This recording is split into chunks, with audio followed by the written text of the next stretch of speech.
Bugungi mavzu juda muhim. Pensioner ariza bermasa, ayrim qo'shimcha to'lovlarni umuman ola olmaydi. Ko'pchilik pensiya avtomatik tushadi. Davlat o'zi biladi deb o'ylaydi. Lekin amalda hamma to'lov ham avtomatik tayinlanmaydi. Ba'zi ustamalar, kompensatsiyalar, qayta hisob kitoblar va imtiyozli to'lovlar faqat murojaat qilingandan keyin ko'rib chiqiladi. Agar pensioner yoki uning farzandlari vaqtida ariza bermasa, oyma-oy olinishi mumkin bo'lgan pul yo'qotiladi. Men bugun sizga qaysi holatlarda ariza shart bo'lishini, kimlar xavotir olish kerakligini, kimlar esa ortiqcha yugurmasligi mumkinligini, qanday hujjatlar kerakligini va qayerga murojaat qilishni oddiy tilda tushuntirib beraman. Bu ma'lumot har bir oilaga tegishli. Chunki deyarli har bir xonadonda pensioner bor. Hozirning o'zida kanalga obuna bo'ling. Videoga like bosing. Chunki bunday ma'lumotni bilmagan odam pulidan ayrilishi mumkin. Avval ko'pchilik pensionerlar shunday fikrda edi. Mening yoshim, ish stajim, nogironligim yoki boshqa holatim davlat bazasida ko'rinib turadi. Demak, qo'shimcha pul ham o'zi qo'shilib keladi. Ba'zi to'lovlar haqiqatan ham avtomatik bo'lishi mumkin. Masalan, umumiy pensiya miqdori oshirilsa, hammaning pensiyasi qayta indeksatsiya qilinadi. Bunda odatda pensioner alohida ariza yozmaydi. Yoki tizimda mavjud ma'lumotlar to'liq bo'lsa, ayrim o'zgarishlar avtomatik aks etishi mumkin. Lekin muammo shundaki, hamma ma'lumot ham bazada to'liq bo'lmaydi. Ba'zi holatlar davlat organlariga alohida tasdiqlanishi kerak.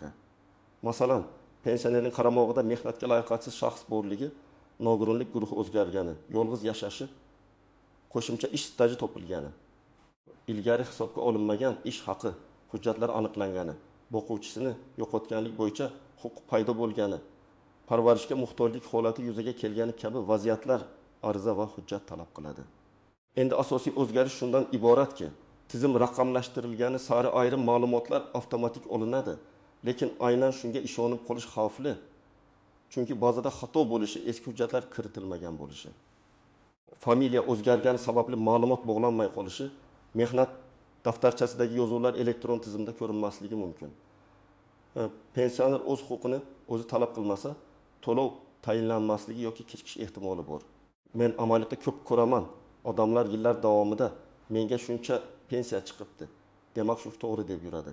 Keyin farzandlari hujjatlarni tekshirtirsa, 5 yil staj hisobga olinmagan, ilgari yuqori maosh olgan yillari kiritilmagan, qaramog'idagi nogiron farzand bo'yicha ustama so'ralmagan yoki yolg'iz pensioner sifatida kompensatsiya olish huquqi bo'lgan. Eng achinarlisi, ko'p hollarda odamlar pulni oldingi yillar uchun to'liq undirib ola olmaydi. Chunki murojaat qilingan kundan yoki belgilangan muddatdan boshlab to'lanishi mumkin. Shuning uchun bugungi mavzu juda jiddiy. Birinchi navbatda pensiyasi kam chiqqan deb o'ylayotgan pensionerlar tekshirtirishi kerak. Kam deganda faqat eng past pensiyani nazarda tutmayapman.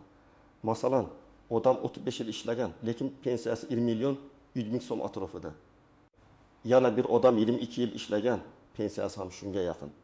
Bu yerda savol tug'iladi. Birinchi odamning ish staji, ish haqi, imtiyozli davrlari to'liq hisoblanganmi?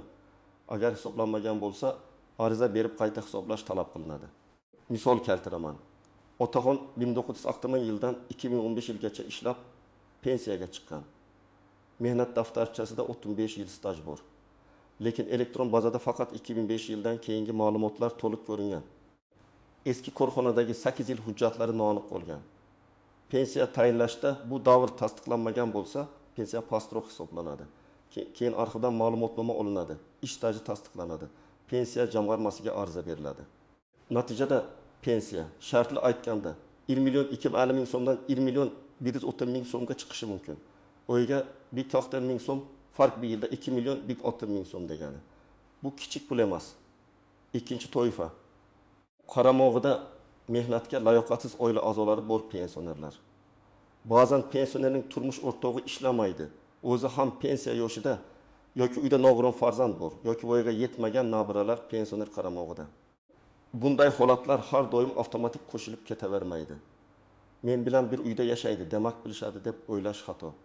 Yashash manzili bir xil bo'lishi bilan qaramog'ida ekanligi bir narsa emas. Buni tasdiqlovchi hujjatlar kerak bo'lishi mumkin. Masalan, ona 6-7 yoshda pensiya oladi. Uning 35 yoshli nogiron farzandi bor. Farzandning daromadi yo'q yoki nogironlik nafaqasi juda kam. Ona uni doimiy parvarish qiladi. Agar qonunchilikda bunday holat uchun ustama yoki alohida kompensatsiya nazarda tutilgan bo'lsa, bu to'lovni olish uchun ariza berish kerak. Nogironlik bazada bor-ku deyish yetarli bo'lmasligi mumkin. Chunki tizim onaning aynan parvarish qiluvchi yoki qaramog'ida saqlovchi shaxs ekanini avtomatik xulosa qilmasligi mumkin. 3-toifa nogironlik guruhiga o'zgargan pensionerlar. Odam avval 3 guruh nogironlik bo'yicha pensiya olgan, keyin tibbiy ijtimoiy ekspertiza natijasida 2 guruh belgilangan. Bu holatda pensiya miqdori yoki ustama o'zgarishi mumkin. Ayrim ma'lumotlar tibbiy tizimdan keladi. Lekin men hech qachon faqat o'zi keladi deb kutishni maslahat bermayman. Pensioner yoki vakili pensiya jamg'armasiga borib, nogironlik guruhim o'zgardi, pensiyamni qayta ko'rib chiqing deb ariza topshirgani ma'qul. Hujjatlar to'liq bo'lsa, qayta hisob-kitob tezroq amalga oshadi. 4-toifa yolg'iz yashovchi pensionerlar. Ba'zi hududlarda va ayrim toifalar uchun kommunal xizmatlar, oziq-ovqat, dori darmon yoki parvarish bilan bog'liq kompensatsiyalar, ijtimoiy yordamlar bo'lishi mumkin. Lekin yolg'iz yashayman degan gapni davlat organi hujjatsiz qabul qilmaydi. Mahalla ma'lumotnomasi yashash joyi bo'yicha ma'lumot. Oila tarkibi, farzandlar bor yo'qligi, moddiy ahvol tekshirilishi mumkin. Agar pensionerning farzandlari boshqa viloyatda yoki chet elda bo'lsa, lekin hujjatda bir manzilda ro'yxatda turgan bo'lsa, tizim uni yolg'iz deb ko'rsatmasligi mumkin. Mana shu nozik joylarda ariza va tekshiruv kerak bo'ladi. 5-toifa pensiyaga chiqqandan keyin ishlagan pensionerlar. Ko'pchilik pensiyaga chiqqach ham ishlashda davom etadi. Ish davomida qo'shimcha sug'urta badallari, ish haqi va staj sharhlanishi mumkin. Ayrim hollarda pensiyani qayta hisoblash huquqi yuzaga keladi. Lekin bu ham har doim avtomatik va darhol bo'lmaydi. Agar pensioner 2 yil ishlagan bo'lsa, ish joyida ma'lumotlar to'g'ri topshirilganmi? Soliq va mehnat tizimida ko'rinadimi? Shuni tekshirtirishi kerak. Ariza berib qayta hisoblash so'ralganda pensiya miqdori oshishi ehtimoli bor. Masalan, ayol kishi 6 yoshda pensiyaga chiqdi, lekin maktabda yana 3 yil ishladi. Uning pensiyasi 1.600.000 so'm edi. Ishlagan davri va ish haqi hisobga olinib qayta ko'rilgach, pensiya 1.730.000 so'mga oshishi mumkin. Oyiga 1.000 so'm farq bo'lsa ham 1 yilda 1.760.000 so'm. Agar odam buni 4 yil so'ramasa, qancha pul qo'ldan ketganini o'zingiz hisoblang. 6-toifa. Boquvchisini yo'qotgan oilalar. Pensionerning turmush o'rtog'i vafot etganda, ayrim hollarda marhumning pensiyasi yoki ish staji asosida boshqa turdagi pensiya olish huquqi paydo bo'lishi mumkin. Masalan, ayol o'zi kichik pensiya oladi, eri esa katta ish stajiga ega bo'lgan. Eri vafotidan keyin ayolning qaysi pensiya turi foydaliroq ekanini solishtirish kerak. Ko'pincha odamlar mening pensiyam bor, boshqa narsa berilmaydi deb o'ylaydi. Aslida vaziyatga qarab boquvchisini yo'qotganlik pensiyasi yoki boshqa ustama masalasi ko'rib chiqilishi mumkin. Buning uchun albatta ariza, o'lim guvohnomasi, nikoh guvohnomasi, marhumning ish staji va pensiya hujjatlari kerak bo'ladi. 7-toifa, orden, medal, faxriy unvon yoki alohida maqomga ega pensionerlar, ayrim unvonlar, urush qatnashchilari, mehnat faxriylari, Chernobil halokati oqibatlarini bartaraf etishda qatnashganlar, harbiy xizmat bilan bog'liq nogironlik olganlar, davlat mukofotiga ega shaxslar uchun qo'shimcha to'lovlar bo'lishi mumkin. Lekin mukofot haqidagi hujjat bazaga kiritilmagan bo'lsa, ustama berilmay qolishi mumkin. Medalim uyda turibdi degan bilan pensiyaga pul qo'shilmaydi. Hujjat nusxasi topshiriladi, asl nusxa ko'rsatiladi, ariza yoziladi. Endi kimlar ortiqcha vahimaga tushmaslik kerak? Agar sizning pensiyangiz yaqinda tayinlangan bo'lsa, barcha hujjatlaringiz elektron bazadan tekshirilgan bo'lsa, ish stajingiz to'liq kiritilgan bo'lsa, qaramog'ingizda qo'shimcha shaxslar bo'lmasa, nogironlik guruhi o'zgarmagan bo'lsa, yolg'iz yashovchi sifatida alohida yordam talab qilmasangiz, unda har oy borib ariza yozish shart emas. Davlat tomonidan umumiy oshirish bo'lsa, u odatda avtomatik qo'shiladi. Lekin bu umuman tekshirmang degani emas. Men har bir pensionerga kamida bir marta pensiya ishini tekshirtirishni maslahat beraman. Ayniqsa pensiya 15 yil oldin tayinlangan bo'lsa. Chunki o'sha paytda ayrim hujjatlar yetishmagan bo'lishi mumkin. Keyin esa arxidan topilishi mumkin. Bugun elektron tizimlar rivojlangan, lekin eski davrdagi korxonalar yopilgan, nomi o'zgargan hujjatlar arxivga topshirilgan. Shu sababli eski stajni tasdiqlash uchun qo'shimcha harakat kerak bo'ladi. Yana bir muhim nuqta, pensiya oshirilishi bilan qo'shimcha to'lov tayinlanishini adashtirmang. Pensiya oshirilishi bu umumiy indeksatsiya. Masalan, prezident farmoni yoki hukumat qarori bilan pensiya miqdorlari oshirilsa, pensioner ariza bermaydi. Lekin sizning shaxsiy holatingiz o'zgargan bo'lsa, masalan, qaramog'ingizda nogiron oila a'zosi paydo bo'lsa, nogironlik guruhi o'zgarsa, yangi staj hujjati topilsa, turmush o'rtog'ingiz vafot etsa, yolg'iz yashash holati yuzaga kelsa, bu alohida murojaat masalasi. Birinchi nozik jihat, to'lov qaysi kundan tayinlanadi? Ko'pchilik men bu huquqqa 3 yil oldin ega bo'lganman. Demak, 3 yillik pulni ham berishadi deb o'ylaydi. Har doim ham unday emas. Ayrim to'lovlar murojaat qilingan kundan, ayrimlari huquq paydo bo'lgan kundan, ayrimlari esa hujjat topshirilgan oydan boshlab tayinlanishi mumkin. Qonunchilikdagi aniq tartib to'lov turiga bog'liq. Shuning uchun kechiktirish juda xavfli. Siz bugun ariza bermasangiz, ertaga bir oy pul yo'qotishingiz mumkin. Bir yil kutib yursangiz, 12 oylik imkoniyatdan ayrilishingiz ehtimoli bor.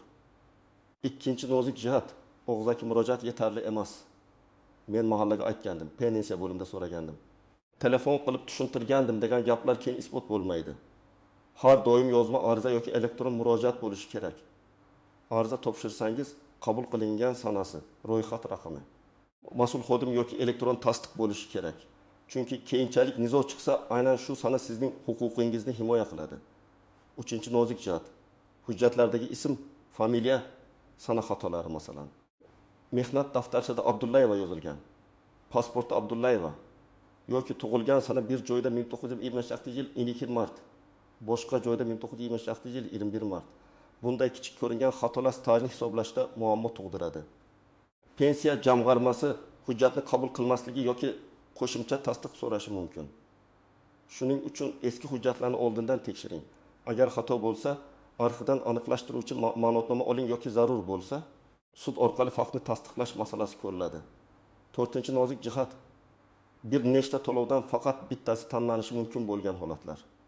Ba'zan odam bir vaqtning o'zida 2 xil pensiya yoki 2 xil asosdagi to'lovga da'vogardek ko'rinadi. Lekin qonunchilikda ulardan eng foydalisini tanlash talab bo'lishi mumkin. Masalan, o'z yoshga doir pensiyasi va boquvchisini yo'qotganlik bo'yicha pensiya solishtiriladi. Qaysi biri ko'proq bo'lsa, pensioner o'shani tanlashi mumkin.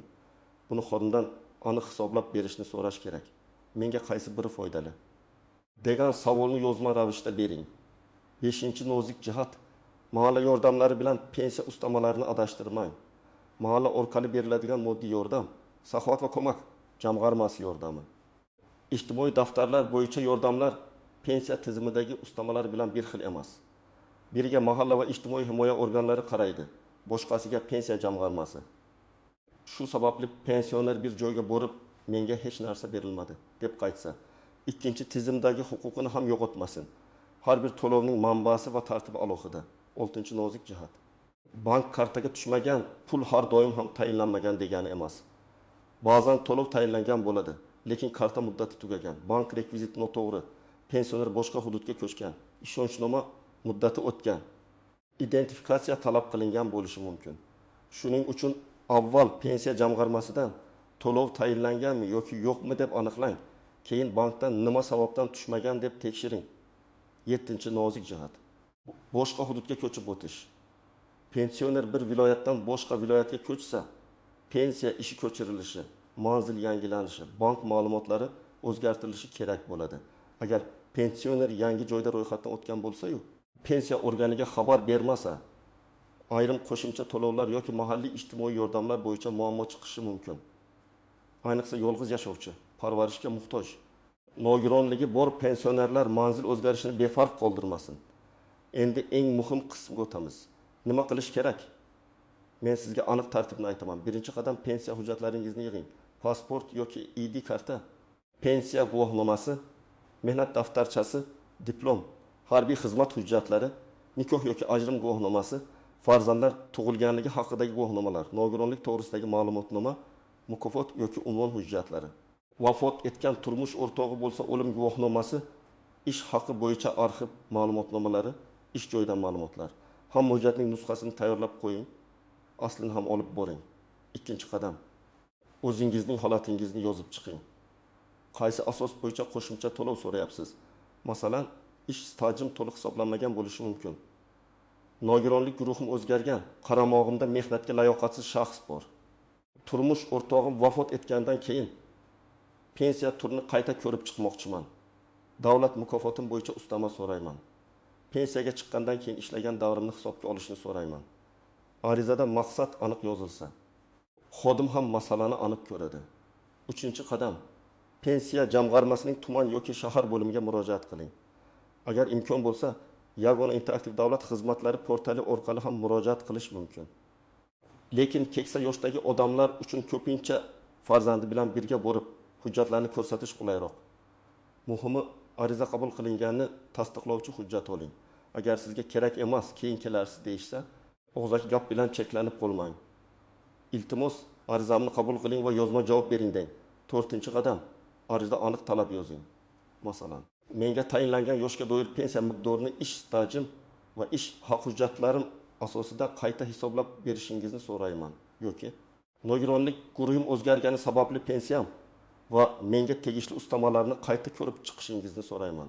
Yoki vafot etgan turmush o'rtog'imning hujjatlari asosida boquvchisini yo'qotganlik pensiyasi menga foydaliroq yoki yo'qligini hisoblab berishingizni so'rayman.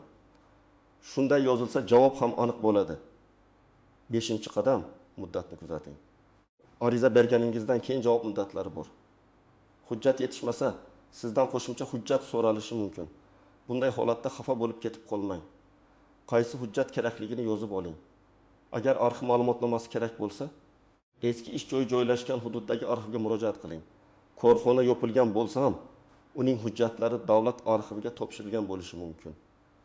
Agar hujjat topilmasa, guvohlar sud orqali ish stajini tasdiqlash kabi tartiblar mavjud bo'lishi mumkin. Lekin bu alohida yuridik jarayon. 6-qadam. Hisob kitobni so'rang. Pensionerlar ko'pincha faqat yakuniy summani ko'radi. Men esa har doim qaysi staj hisoblandi, qaysi ish haq olindi, qaysi ustama qo'shildi, qaysi davr ketitilmadi degan ma'lumotni so'rashni maslahat beraman. Chunki xatoni aynan shu joydan topasiz. 1929-1994 yillardagi zavod staji kiritilmagan bo'lishi mumkin. Yoki bolani parvarish qilish davri noto'g'ri hisoblangan bo'lishi mumkin. Yoki pensiyaga chiqqandan keyingi ish davri ko'rinmayotgan bo'lishi mumkin. 7-qadam. Rad javobi bo'lsa, uni yozma oling. Og'zaki sizga tegishli emas degan javob yetarli emas. Yozma rad javobida sabab ko'rsatiladi. Masalan, hujjat tasdiqlanmagan, qonunchilikda nazarda tutilmagan, muddat o'tgan, boshqa to'lov turi tanlangan kabi. Shundan keyin siz yuqori turuvchi organga shikoyat qilishingiz yoki sudga murojaat qilishingiz mumkin. Yozma javobsiz esa nimaga shikoyat qilishni ham bilmaysiz. 8-qadam. Farzandlar pensioner ota-onasiga yordam bersin. Ko'p otaxon, onaxonlar hujjat yig'ishga qiynaladi, ariza yozishni bilmaydi, elektron portalni ishlata olmaydi. Farzandlar esa pensiyasi tushyapti-ku deb beparvo bo'ladi. Men aytaman, ota-onangizning pensiya ishini bir marta tekshirtirib berish sizning burchingiz. Bir kun vaqt sarflab, ularning oyiga 100-200 ming so'm ko'proq olishiga sababchi bo'lishingiz mumkin. Bu pul, dori-darmon, kommunal to'lov, oziq-ovqat uchun juda katta yordam. Yana bir real misol. 22 yoshli onaxonning pensiyasi 90 ming so'm bo'lgan. Farzandi hujjatlarini tekshirtirganda onaxonning 6 yil kolxozdagi staji arxiv ma'lumotnomasi bilan tasdiqlanishi mumkinligi aniqlangan. Ariza berilgan arxivdan hujjat olingan, pensiya qayta hisoblangan. Natijada pensiya 1,20 ming so'mga chiqqan. Farq 1,1 ming so'm. Kimdir uchun bu mayda puldek tuyulishi mumkin, lekin pensioner uchun bu bir oylik dori yoki elektr gaz to'lovining katta qismi. Yana bir vaziyat. Otaxonning turmush o'rtog'i vafot etgan. Otaxon o'z pensiyasini olib yurgan, lekin marhuma ayol uzoq yillar tibbiyotda ishlagan va pensiyasi yuqoriroq bo'lgan. Farzandlari pensiya jamg'armasiga borib, boquvchisini yo'qotganlik bo'yicha hisob kitobni so'ragan. Solishtirilganda otaxon uchun o'z pensiyasida qolish foydaliroq ekani ma'lum bo'lgan.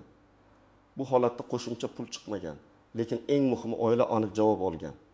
Demak, har murojaat ham albatta pul oshadi degani emas, lekin tekshirtirmasangiz bilmay qolasiz.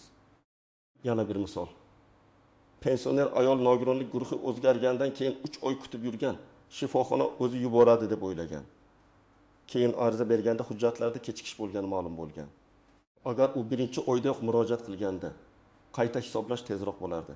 Mana shu sababli men doim aytaman, holatingiz o'zgardimi, darhol xabar bering. Bugungi asosiy fikr bitta. Pensionerlar hamma qo'shimcha to'lovni arizasiz oladi deb o'ylamasin. Umumiy pensiya oshishi avtomatik bo'lishi mumkin, lekin shaxsiy holatingizga bog'liq ustama, kompensatsiya, qayta hisoblash, qo'shimcha staj, nogironlik guruhi qaramog'idagi shaxs yolg'iz yashash, boquvchisini yo'qotish kabi masalalarda ariza va hujjat juda muhim. Men sizga maslahat beraman. Hujjatlaringizni yig'ing, pensiya ishingizni tekshirtiring, arizani yozma topshiring. Qabul qilingan sanani saqlang. Rad javobi bo'lsa yozma oling. Agar ota-onangiz pensioner bo'lsa, ularga yordam bering. Chunki bilmaslik sababli har oy pul yo'qotish eng achinarli holat. Sizningcha pensionerlarga qo'shimcha to'lovlar avtomatik tayinlanishi kerakmi yoki ariza tartibi to'g'rimi? Fikringizni izohlarda yozib qoldiring. Video foydali bo'lgan bo'lsa, like bosing. Kanalga obuna bo'ling va bu ma'lumotni pensioner qarindoshlaringizga albatta yuboring.